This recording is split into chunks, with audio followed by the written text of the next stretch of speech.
do have some comments. First of all, I want to begin by offering our condolences to our partners at the state. Department of Public Safety's tragically lost 2 members last night in a helicopter crash up in northern Arizona. So if you would keep them in your prayers, Colonel Glover and his team, I'm sure, would greatly appreciate it. Along the same lines, I think you all saw last night, I'm trying to speak up, not yell. Apparently I talk soft. We saw last night the family yell. Apparently I talk soft. We saw last night the family, they just hurt, understandably so. And so I really want you to know this entire team here, those behind me, and our community are hurting with you. We really just want Mom back, okay? Right now, we believe Nancy is still out there. We want her home. Our department, the Sheriff's Department, along with all of our partners at the FBI, have been working around the clock. And we just want her home and find a way to get to the bottom of all of this, just as you do. But I have other partners out there who have stepped up, and you've probably noticed them in the last few days, if not the last few hours, and you're going to see more of that. I made a decision to contact our PCRIT team, and those of you not local, that's our Pima Regional Critical Incident Team. It's made up of law enforcement officers from this entire valley. Pasquayaki Police Department, Tucson Police Department, Marana Police Department, Oro Valley Police Department, Pima College Police Department, Tucson International Police Department, Sarita Police Department. There's so many of them, and they are going to help us tremendously. And that's really done because we have so much in front of us still, and we're hoping that, I know the FBI has committed a very large number of men and women to partner with us, work side by side with us. We go do an interview, they're going to be there with us.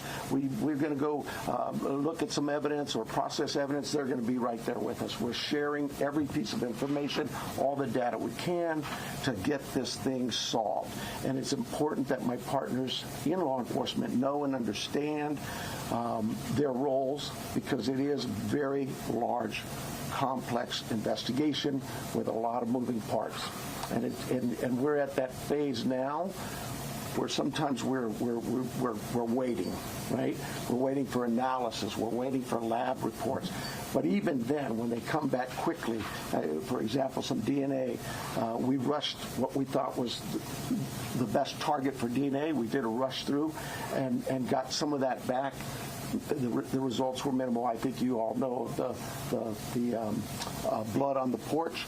That was one we did. It came back to Nancy. That's what we know. But there's still more items that have been submitted. We just haven't got them back yet. But in the meantime, we're not just sitting on our haunches waiting. We do have a number of leads coming in, and that's why we brought in the FBI for one, but PCRIT as well, to be able to get out there and handle these leads as they come in as quickly and as expeditiously as we can. And every single lead is looked at, every one of them. And so we're gearing up. You probably have some questions about what you've seen in the last couple of days. I'll gladly answer those at that time. But it really is about getting our partners out there. To be fair, when we went to that scene the first night, Saturday night, it was just us. Since then, the FBI and others have asked, can we go and see it as well? And that's what you've been seeing. But it is a very important case to not just me and my team, but this entire community, all of our law enforcement partners. Suspects. I know there's been a lot out there about suspects, and I want to be very clear. At this time, we have not identified a suspect or a person of interest in this case. We are working our best to do that. But to be clear, we have nobody of interest or any suspects that you would consider a prime suspect. We're just not there. We're not there yet. The timeline, I think we've got it on the board, do we not? This is a timeline that we have been able to develop with some of the things that we've had processed.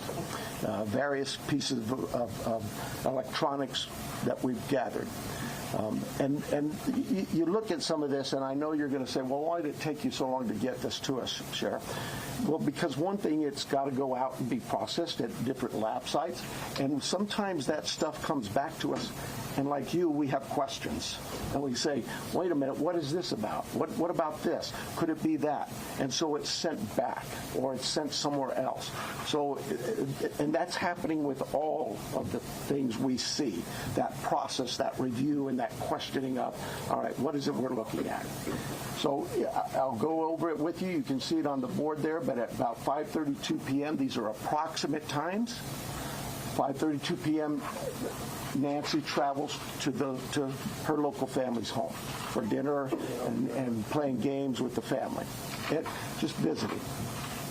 At 9:48 p.m., which is very consistent to what we were told by the family, that Nancy was dropped off at home, and we know that because we have a garage door open at approximately, I can't stress that enough, at approximately 9:48 p.m.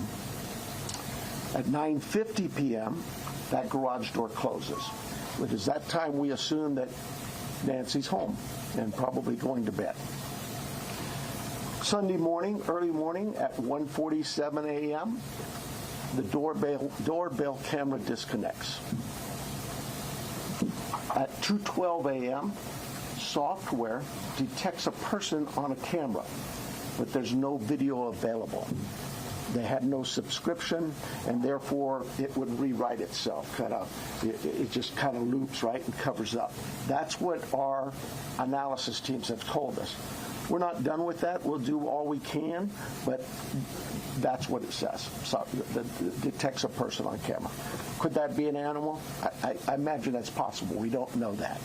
We just have no video. But we're not giving up on that. 2:28. Nancy's pacemaker app shows that it was a disconnect from the phone. And at 11:56 a.m., the family checks on Nancy,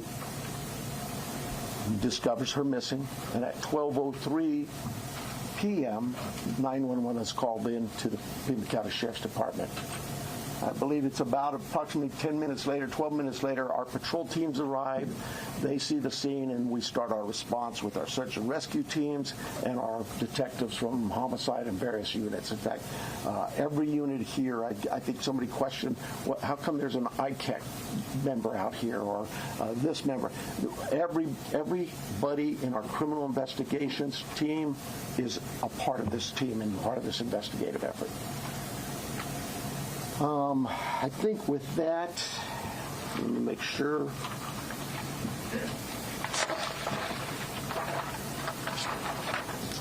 Now, I want to clarify some things that I may have already done, but yeah, I've gone over with the blood at the front door, the doorbell camera.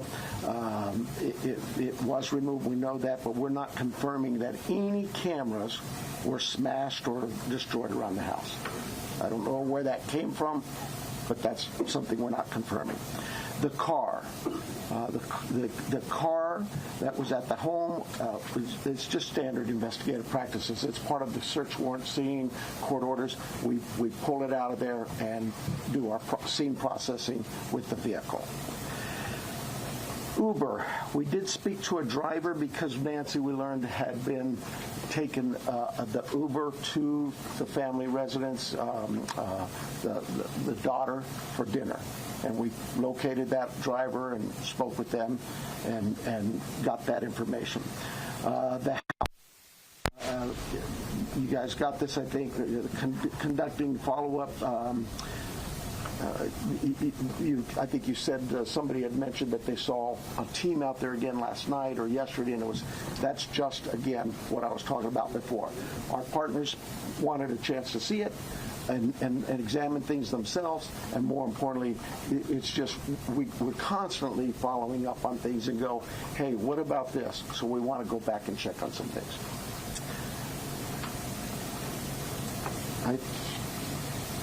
Here's the other thing. Someone had mentioned there was forced entry. I have no clue where that comes from. We have been very consistent. We are not discussing that at all, whether it's forced entry or not forced entry. That is something we're just not discussing. So I don't know where anybody got that information. I think I am about done with my piece of this. I'm going to bring up here Heath Yankee, and you know him. John Edwards is the assistant agent in charge with the FBI here at the Tucson office. Heath Yankee is the special agent in charge for the state of Arizona out of Phoenix, and he will come up and speak.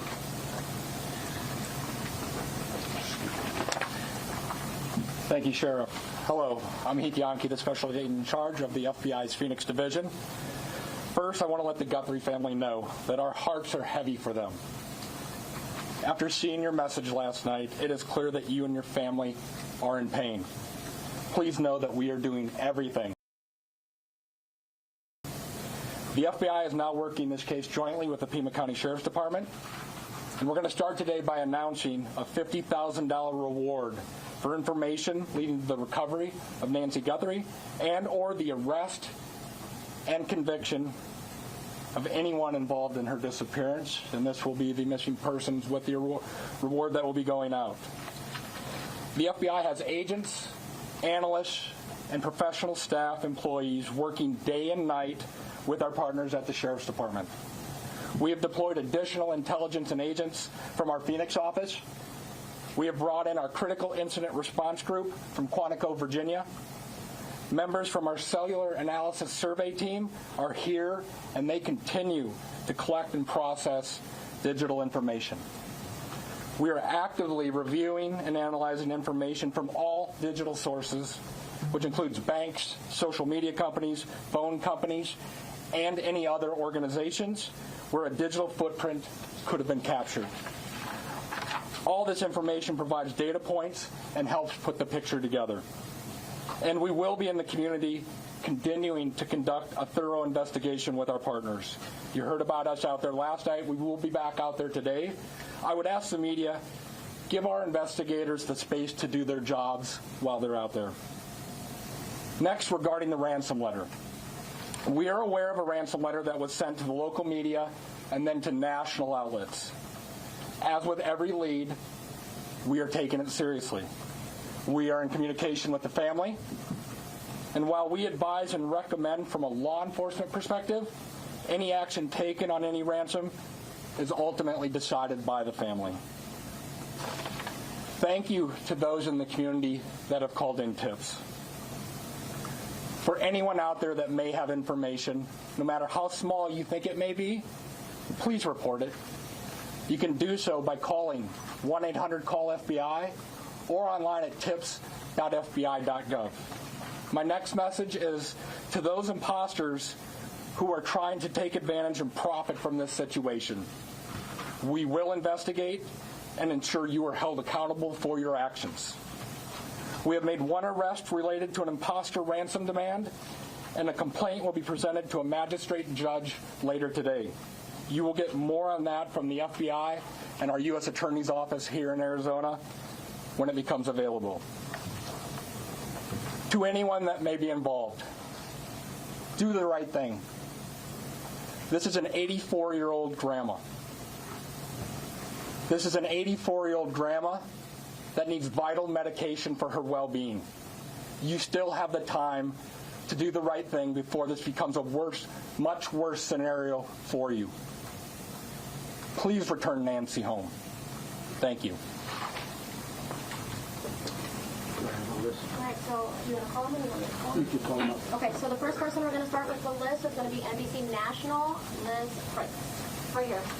Can you walk us through that timeline from when you believe, if you look at this here, from 147 to 228, what you think happened there, and what particular software would have detected somebody on camera? I don't.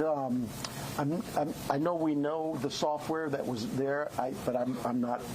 Sorry, I'm just not in the weeds. I know that. Think of your doorbell cameras. Somebody walks up. My wife's. If I walk up, she gets an alert, and it's usually something like that. A person's detected.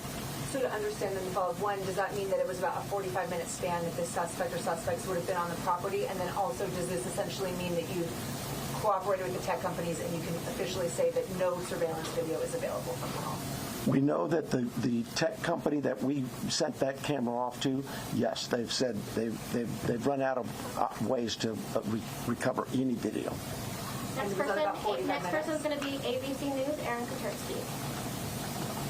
Yeah.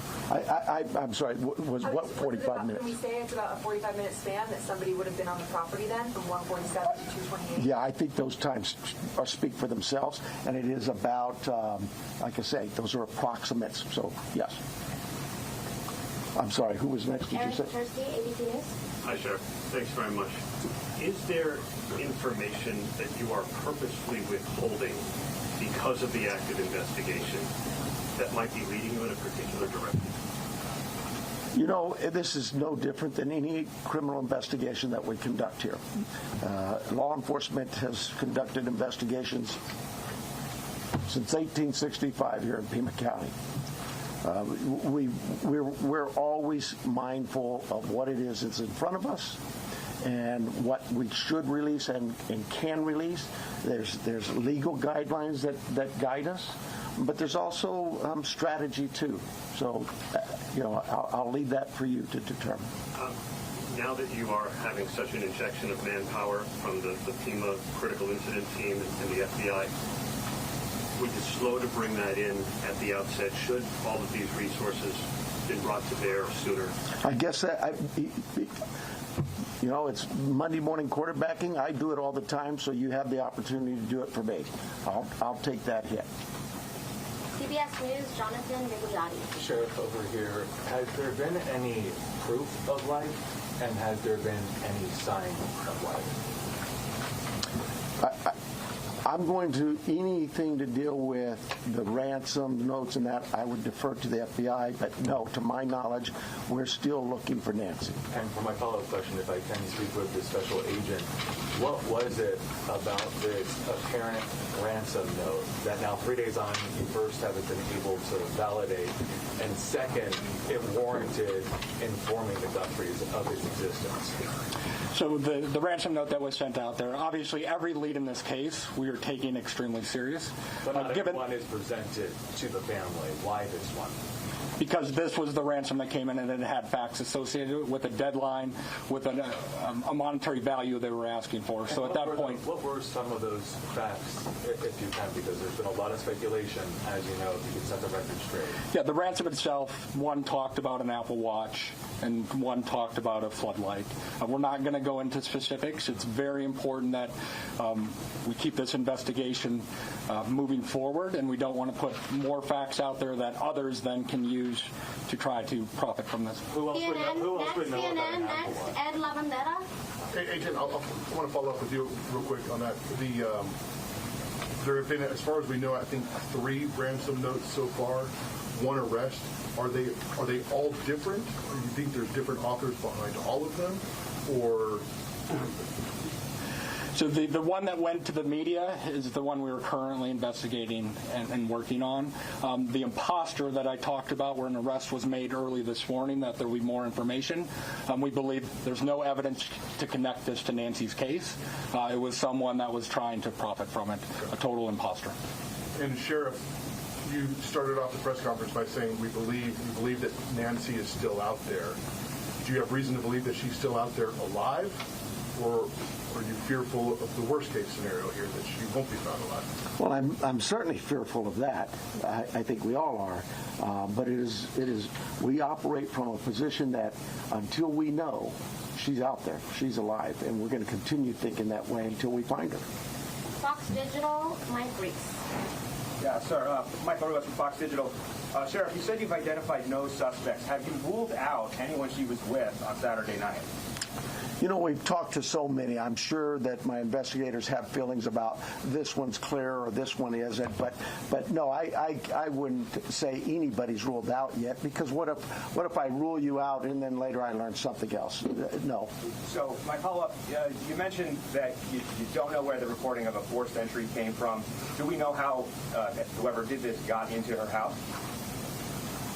That I would not discuss with you anyway. Fox News, Paul Morrow. Question for Agent Edwards, if I may. Agent Edwards, will the Bureau be submitting the DNA for investigative genealogical investigation relative to maybe hitting a relative, somebody, if you will? I would say the DNA aspect of this case is being handled by the Pima County Sheriff's Department right now. However, should we get to that point, yes, that would be an option for the FBI to assist. And a quick follow-up, does the ransom note that you're working establish any communication protocols in it?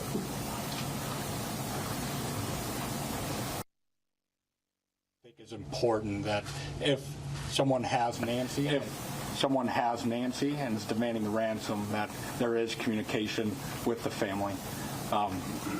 We talked about has been no proof of life, and there was no other demands within that letter. So they're still waiting for communication. ABC affiliate, Ashley Holden. Right here, Ashley Holden. When you say the doorbell camera was disconnected, do you believe that camera was taken?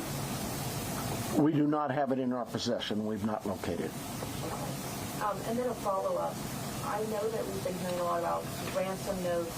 We were also hearing in that video that was put out by the Guthrie siblings, and I don't know if this is a question for the FBI or yourself, but the challenges of seeing an image and knowing that it's real. Could one of you address that? Has the family received correspondence, any images, videos? So we're not going to go into facts regarding this part of the investigation. I think part of that message was with AI these days, you can make videos that appear to be very real. So we can't just take a video and trust that is a proof of life these days because of the advancements in AI and trying to actually get a proof of life that we can verify. But we're not going to go into anything the family may or may not have received. KOLD, Catherine Patterson. So in regards to a timeline on that ransom note, is that being an impact in your investigation? Are we nearing that timeline? I'm sorry, one more time. So in regards to the timeline in the ransom note, are we nearing that timeline? And is that playing a part in the investigation? We're not going to go again into specifics of that part of the investigation with the ransom note other than what we've put out there. We've been transparent. We're talking about we are working that ransom demand, but we don't want to go anything further than that could impact any opportunities. So thank you. Is there any additional physical evidence at the crime scene other than the technology that you guys are using for this timeline? Is there anything else that's helping you guys other than really the technology? Well, I think I said on day one is that it's technology that's going to really help us solve this case. But no, I mean, we did do a process of that scene for biological evidence, so we're still hopeful that maybe something will show up there as well. Arizona Republic, Richard Rella. Agent Yankee, yes. We saw on the scene, I believe it was you, taking a tripod into the home of the sister. How involved was the FBI, if at all, in creating the video? Any advice for the family on what to see in the video? I would say we use our expertise and provide consultation and advice anytime a family would ask for our advice in a kidnapping. It's ultimately the family's decision of what they put out and any messages they put out. But we were, obviously, you're all documenting every move we make. We were there last night in talking with the family. But every decision is theirs. Right, that was a tripod and a ring light. And Sheriff Manos, you said the blood was found on the porch and on the front stoop. Just wanted to verify that? I say porch, front stoop. It's all in that same general area by the front door. Front of the house. Front door, yes. What, given her medical condition and the fact that it was her blood, as you say, what what would her medical condition do with her recovery if she indeed bled out or was bleeding when she left the house? Well, again, I've got to be careful for HIPAA, but I would say this. We know she is in need of medication, daily medication. And we also know that this is day 4 or 5, and still we don't know that she's getting her medication. That could in itself prove fatal. And for the that'll be that question. For KGUN News, we have Craig Smith or Athena. I'll get that for you. I'll do it. Craig? KGUN, Athena, Craig Left. Okay. Have you been in communication with anyone who you believe could be the kidnapper? You know, it goes back to what we talked about. Nobody's eliminated, but we just really don't have enough to say, this is our suspect, this is our guy, we know, or our gal. We just don't know that. And it's really kind of reckless to report that someone is a suspect when they could very well be a victim. It just, I bring to you, to the media, I plead with you to be careful of what it is we put out there, because we don't have anybody here listed as a suspect, and you could actually be doing some damage to the case, but you can do some damage to that individual too.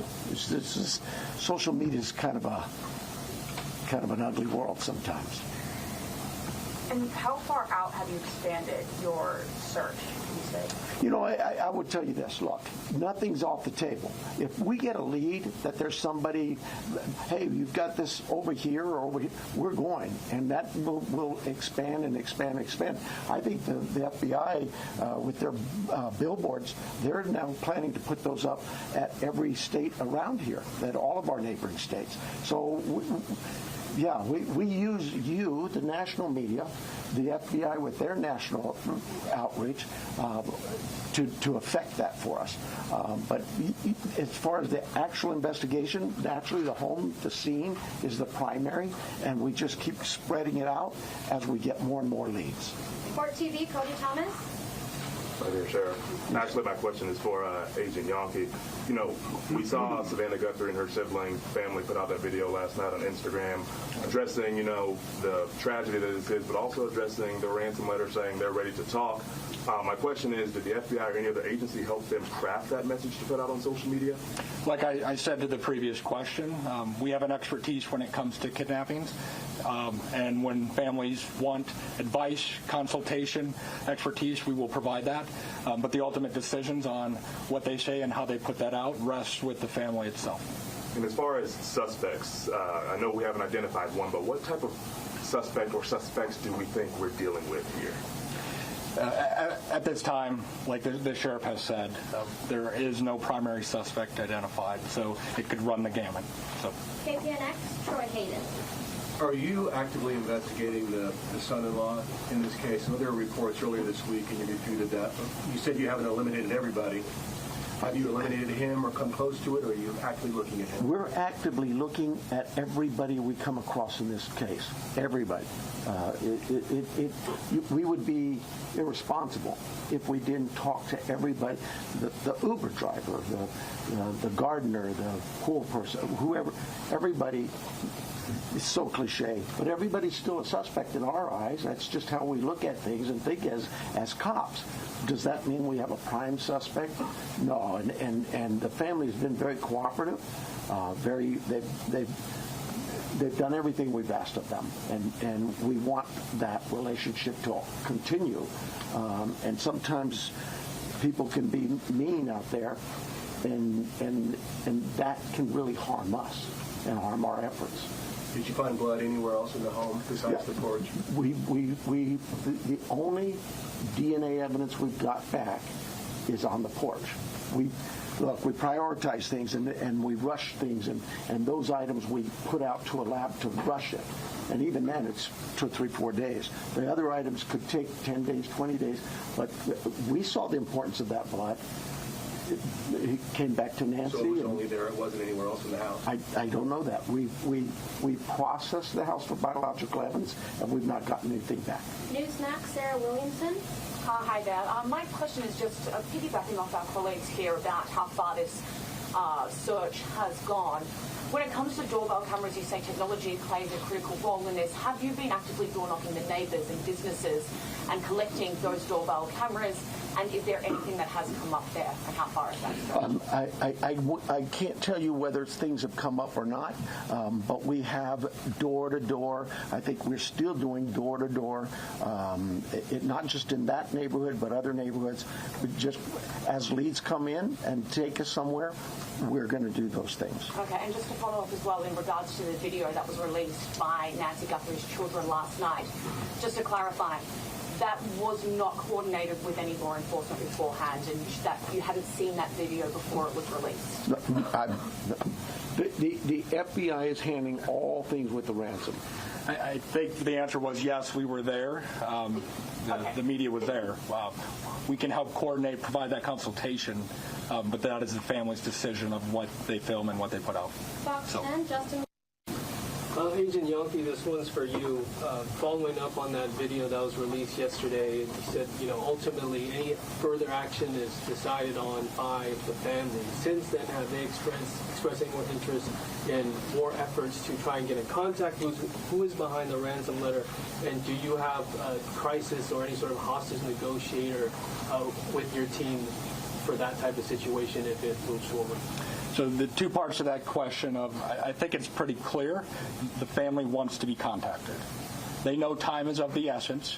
And if those that may have Nancy are watching this, the family is ready to talk, get proof of life, because there has been no contact after that ransom note went to the media. For your second question, yes, we have crisis negotiators. That is part of our team here locally, along with the personnel we brought in from Quantico, and they will be part of it. But we're not going to go beyond that of any specifics. Sheriff Nanos, taking down the crime scene perimeter after Monday's investigation and really opening access to that property to everyone else, was that something you would do differently looking back, knowing that federal authorities also conducted a search yesterday? Would you have kept that perimeter up, knowing that? Monday morning quarterback, I probably would have, but I'll say this. We processed the scene. We got what we thought was complete. My team did that. I have to have all the faith and trust in their abilities and their skills, and I think they went through that pretty well. But because another agency now steps in and wants to assist, we're just like with you, we're an open book. Absolutely. How can we help? One of the things people don't see, I heard your question about, and we left and then others could walk up. When we process a scene and we're done, we return that scene to in this case, the homeowners, the family. And we don't just go march back in there. We call the family again and get permissions to go back to the home. So, yeah, there's, again, Monday morning quarterback, absolutely. I probably could have held off on that. We knew that the FBI, we've worked with them before in a lot of cases, and we felt like they could be of help in this with particularly the forensic analysis we use in a number of things. But at the start of this thing, we weren't sure what we had, and as the day progressed, we realized that there could be more to this, and we started in that. Remember, it was a search and rescue mission the first few hours, and we transitioned that over to a criminal investigation. With that, brought in our partners from the FBI and others. Have you heard from President Trump on the resources? I was actually going to ask about that. We saw the message yesterday. Are you next? Yeah. Okay, I'm sorry. Following up on that, we saw the message from the president yesterday. Have you personally received any communication from him or others? No, and I wouldn't expect that. He, too, is a busy man, right?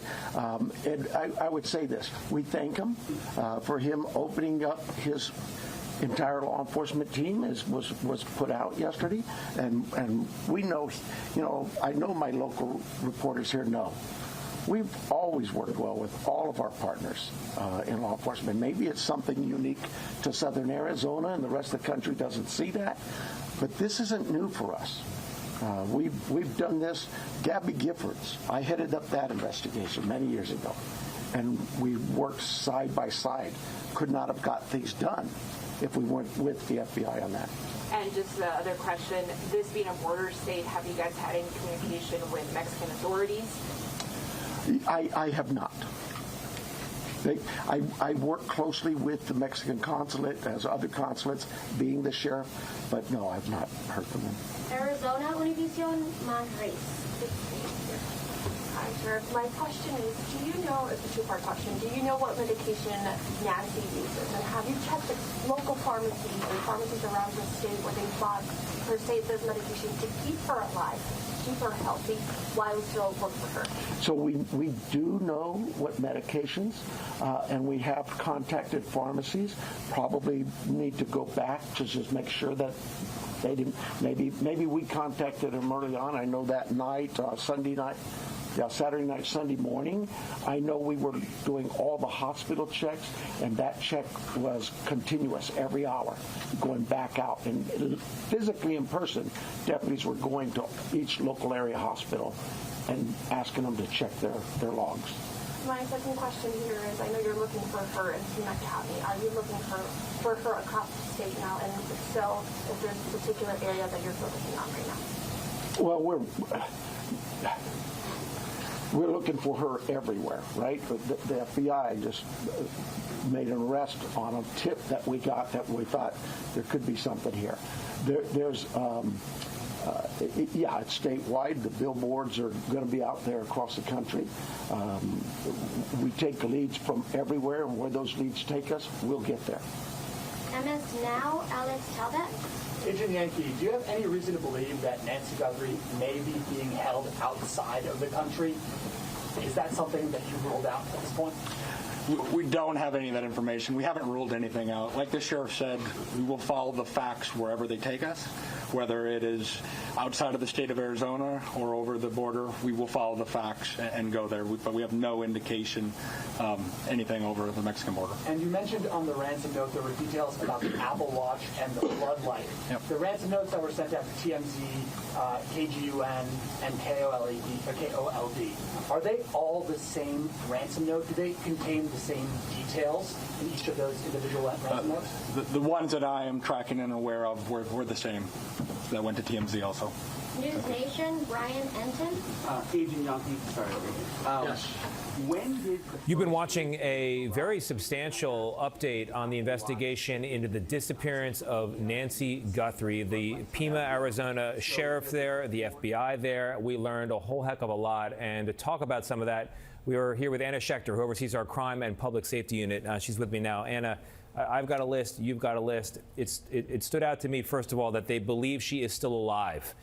But when asked if they had proof of life, they did not offer any. And in fact, they said that the blood that we've seen pictures of on the porch right outside the door did come back as, in fact, Nancy Guthrie's blood. That's got to be concerning to everyone involved.